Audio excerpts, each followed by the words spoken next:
ဆက်ခေါင်းပေါ်ကိုရောက်သွားပေမဲ့ခေါင်းကန်းထဲမှာဖုတ်ကောင်ဖြစ်နေတဲ့ဦးဘတင်ရှိနေပါတယ်။ဦးဘတင်ရဲ့မျက်လုံးတွေကဖြူနေပြီးပါးစက်ကသွေးတွေနဲ့ငါ့ကိုကဲပါဦးငါအိမ်ကိုပို့ပေးပါလို့ရောင်ရောင်မာမာပြောနေပါသေးတယ်။ဦးမင်းမင်းဟာသမီးလေးကိုကာကွယ်ဖို့အတွက်ဦးဘတင်ကိုအတင်းခုခံတိုက်ခိုက်ခဲ့ရတယ်။တိုက်ပွဲကအရန်ပြင်းထန်ပြီးယထာဆက်ခေါင်းရဲ့အပြင်ဘက်ထိပါရောက်သွားပါတယ်။နောက်ဆုံးမှာဦးမင်းမင်းရဲ့လက်ကိုဦးဘတင်ကအတင်းကိုက်လိုက်ပါတော့တယ်။ဦးမင်းမင်းဟာနာကျင်မှုကိုအောင့်အဲပြီးဦးဘတင်ကိုယထာဘော်ကနေကန်ချလိုက်နိုင်ပေမဲ့သူကိုယ်တိုင်လည်းဗိုင်းရပ်စ်ကူးစက်ခံလိုက်ရပါပြီ။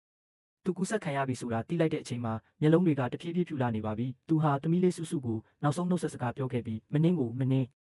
ကျွန်တော်သမီးလေးကိုစောက်ရှောက်ပေးပါပြည့်စက်အထိအရောက်ပို့ပေးပါလို့တုံရင်နေတဲ့အတန်နဲ့မှာကြားခဲ့ပါတယ်။သမီးလေးစုစုကသူ့အဖေရဲ့လက်ကိုတင်းတင်းကြပ်ကြပ်ကင်ထားပြီးအဖေမသွားပါနဲ့သမီးနဲ့အတူတူနေပါဦးအဖေပြည့်စက်အထိလိုက်ပို့မယ်ဆိုလို့ငိုယိုတောင်းပန်နေပေမဲ့ဦးမင်းမင်းကတော့သမီးလေးကိုအန်ရမပေးမိအောင်ယထာနောက်ပိုင်းကိုထွက်သွားခဲ့ပါတယ်။သူဖုတ်ကောင်ဖြစ်အပြည့်အဝပြောင်းလဲသွားချိန်မှာသူ့ရဲ့စိတ်ကူးထဲမှာသမီးလေးကိုပထမဆုံးစချီခဲ့ရတဲ့သမီးလေးရဲ့ခြေထောက်လေးတွေကိုကင်ပြီးပျော်ခဲ့ရတဲ့သမီးလေးကိုပုတ်ခတ်လွှဲခဲ့ရတဲ့နေ့ရက်တွေကိုတတိယပြီးပြုံးနေခဲ့ပါတယ်။အဲ့ဒီနောက်မှာတော့သူဟာသမီးလေးကိုပြန်ပြီးရံမမှုမိအောင်ယထာဘော်ကနေခုန်ချသွားခဲ့ပါတော့တယ်။ဒါဟာအလုပ်ပဲတီးခဲ့တဲ့အရင်ကတကူကောင်းဆန်ခဲ့တဲ့အဖေတယောက်ရဲ့အကြီးမားဆုံးသောနောင်တနဲ့မေတ္တာတရားပါပဲ။